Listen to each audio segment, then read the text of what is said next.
Before we begin, a quick note. The opinions and analysis shared on Truth Seekers are our own interpretations of published research and should not be used as medical, financial, or professional advice. Always consult qualified professionals for decisions affecting your health or well-being. And with that out of the way, welcome to Truth Seekers. I'm Bill Morrison. And I'm Alex Barrett. Today is December 15th, 2025, and we're talking about when the weight loss drug headlines crashed into reality. Let's get to the truth. Right, so May of last year, headlines everywhere. Ozempic and those similar drugs could cut your Alzheimer's risk by 45%. 45%. Massive number. It really caught fire. I saw people in Reddit threads literally asking their doctors to prescribe these drugs specifically for brain protection, not even for diabetes or weight loss. Well, that makes sense though, doesn't it? If you're already taking it for weight loss and someone's telling you it's also protecting your brain from dementia, that's a brilliant bonus. Or if dementia runs in your family, you're thinking maybe this is worth trying. Oh, absolutely. And the source wasn't some dodgy wellness blog. This was JAMA Neurology, top tier journal. Meta-analysis of 26 trials, over 164,000 participants. So naturally, the headlines ran with it. But this was May 2025, yeah? Yeah, What's happened since then? so that's the interesting part. November, just 6 months later, Novo Nordisk announced results from their big phase 3 trial testing whether semaglutide, that's Ozempic, actually slows Alzheimer's progression. And Failed completely. hang on, Nearly 4,000 patients with early Alzheimer's, and the drug didn't slow cognitive decline compared to placebo. so in May, we're told it cuts dementia risk by 45%, and by November, a massive trial shows it doesn't actually work in Alzheimer's patients. That's exactly what happened.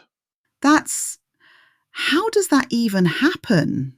This is a perfect example of why the type of study matters just as much as the results. Right, okay, so let's break this down. What did that May study actually show? Okay, so the JAMA Neurology meta analysis, they looked at people with diabetes or obesity who were taking various glucose lowering medications. When they compared GLP-1 drugs, that's the class Ozempic belongs to other diabetes medications, they found that people on GLP-1 drugs had a 45% lower rate of being diagnosed with dementia. People with diabetes, though, Right, not people who already had Alzheimer's or were specifically at risk for it. exactly. These were observational studies embedded in diabetes trials. The researchers were following people being treated for diabetes and obesity, and they noticed this association with lower dementia diagnoses. Hmm. So it sounds promising on its face, It does sound quite promising, actually. which is why the headlines were so confident. But here's the methodological issue: these were observational studies, not randomized controlled trials. Which means what in practical terms? In observational studies, you're just watching what happens to people who choose to take a drug versus people who don't. You can't control for all the other differences between those groups. In a randomized trial, you randomly assign people to get the drug or placebo, which removes those confounding factors. So the people taking these weight loss drugs might differ from people not taking them in ways that also affect dementia risk. Exactly. And here's the thing. Wait, sorry. How big were those differences? Like, are we talking about age differences or? Well, they tried to adjust for the obvious stuff: age, sex, other medications.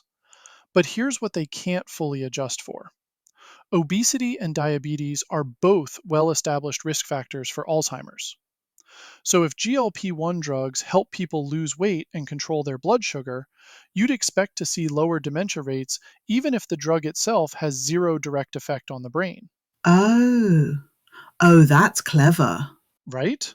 So the 45% reduction might just be reflecting that weight loss and better glucose control protect your brain, not that the drug itself is doing anything special for Alzheimer's pathology.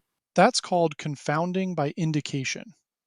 The very reason people are taking the drug to treat obesity and diabetes is also something that would reduce dementia risk on its own. Hang on, this feels familiar.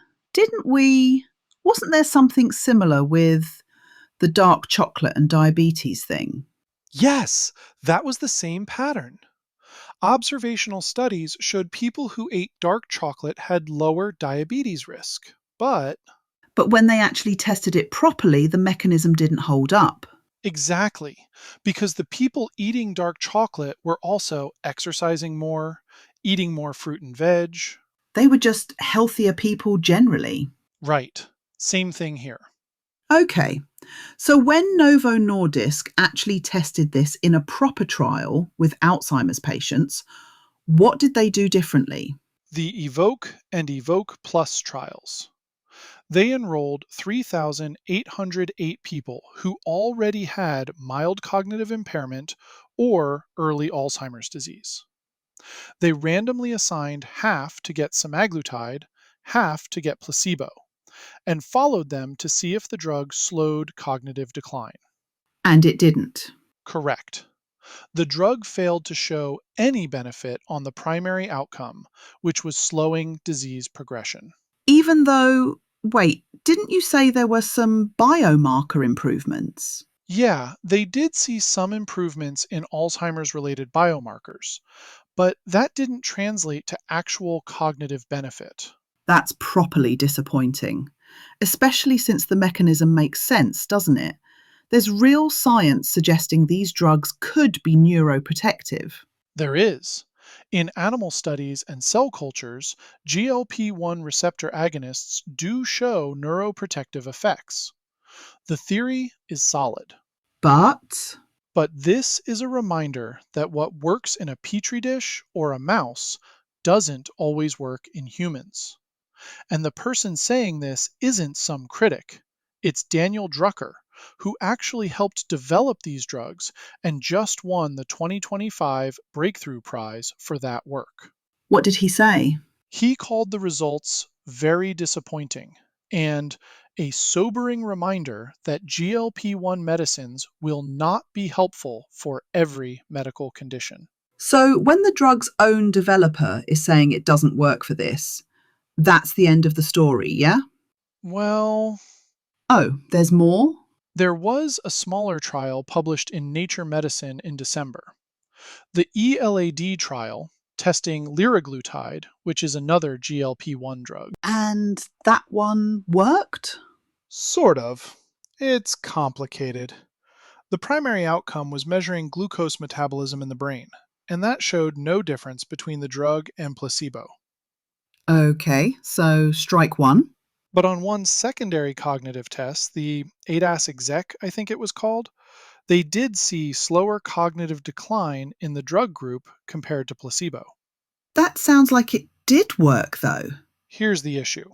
There's always an issue.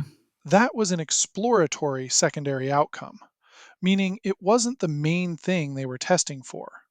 And when you test multiple outcomes, you increase the chance of finding something significant just by chance. The researchers themselves said the results weren't corrected for multiple comparisons and need to be interpreted with caution. Right. And did that cognitive benefit translate to actual functional improvement? Like, could people do daily tasks better? No, they tested that specifically with measures of daily living activities, and there was no significant difference. So you might do slightly better on a cognitive test, but it doesn't actually help you function better in real life. Exactly. That's not particularly useful. And this was only 204 people, compared to the nearly 4,000 in the Evoke trials.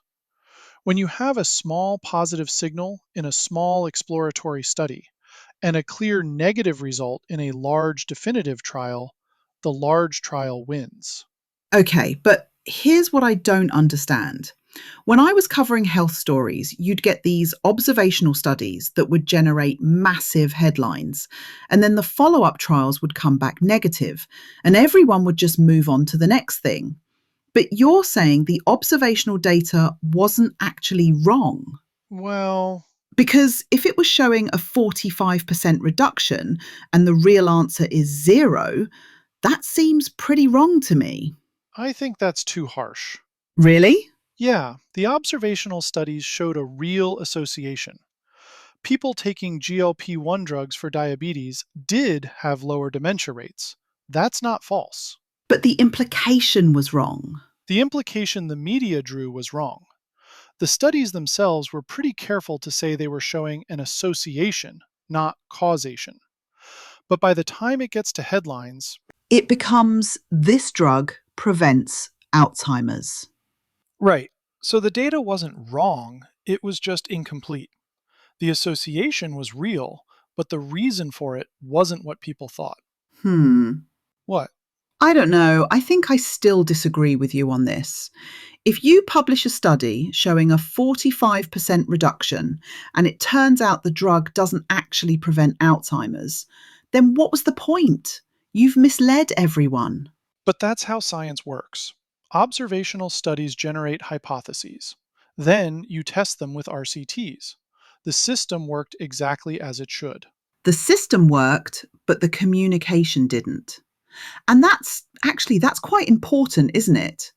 Because by the time the RCTs came back, people had already made decisions based on the observational data. That's fair. That's actually a really good point.